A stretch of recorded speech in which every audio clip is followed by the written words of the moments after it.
கிறிஸ்துவுக்குள் அன்பான கர்த்தருடைய பிள்ளைகளை, இன்றைய வேத வசனமும் ஜெபமும் சங்கீதங்களின் புஸ்தகம் 50ஆம் சங்கீதம் 15ஆம் வசனம். ஆபத்து காலத்தில் என்னை நோக்கி கூப்பிடு, நான் உன்னை விடுவிப்பேன், நீ என்னை மகிமைப்படுத்துவாய். என் அன்பு கர்த்தருடைய பிள்ளைகளே, இந்த நாளில் கூட ஆண்டவர் நம்மளோடு பேசி கொண்டிருக்கிறார். ஆபத்து காலத்தில் நாம் கர்த்தரை நோக்கி கூப்பிடணுமா? கர்த்தர் நம்மை விடுவிப்பாராம். விடுவித்த பிற்பாடு நாம் அவரை மகிமைப்படுத்தணும். எப்படியெல்லாம் மகிமைப்படுத்தணும் என்பதை நீங்கள் அறிந்து வைத்திருக்க வேண்டும். ஸ்தோத்திர பலிகளால் அவரை மகிமைப்படுத்தலாம், காணிக்கை கொடுத்து அவரை மகிமைப்படுத்தலாம், அவரை கனப்படுத்தலாம், அவருடைய வசனத்தின்படி நாம் வாழ்ந்து அவரை மகிமைப்படுத்தலாம், அவருடைய சொல்லுக்கு கீழ்ப்படிந்து அவரை மகிமைப்படுத்தலாம். இப்படி ஏராளமான காரியங்கள் இருக்கு பிரியமானவர்களே. ஆனால் இந்த பிறந்த நாள் முதல் இந்த நாள் வரை நம்மளை எத்தனை இடத்துல கர்த்தர் தூக்கி கொண்டு வந்திருக்கிறார்.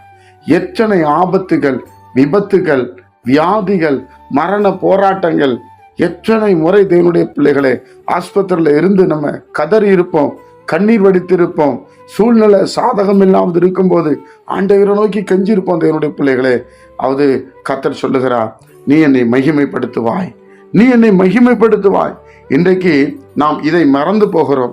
ஆபத்து காலத்தில் கர்த்தரை நோக்கி கூப்பிடுகிறோம், அவர் நம்மை விடுதலை ஆக்குகிறார். ஆனால் அவரை மகிமைப்படுத்த நாம் மறந்து போகிறோம்.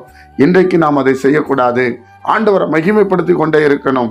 தேவனை துதித்து மகிமைப்படுத்தலாம், தேவனுடைய வசனத்தை வாசித்ததன்படி நடத்து மகிமைப்படுத்தலாம்.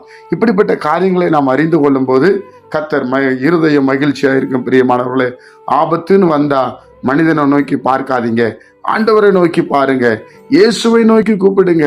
அவரிடத்திலிருந்தே ரட்சிப்பு வரும் என்று வேத புஸ்தகம் நமக்கு சொல்லுகிறது.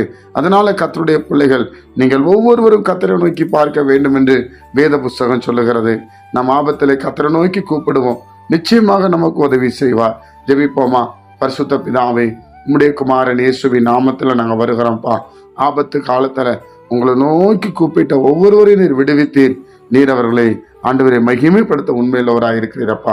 உடைய பிள்ளைகள் மேல உடைய அளவில்லாத ஆசீர்வாதம் உண்டாகட்டும், நன்மை உண்டாகட்டும், மேன்மை உண்டாகட்டும், சமாதானம் உண்டாகட்டும். கேட்கிற ஒவ்வொருவரும் ஆசீர்வதிக்கப்படட்டும்.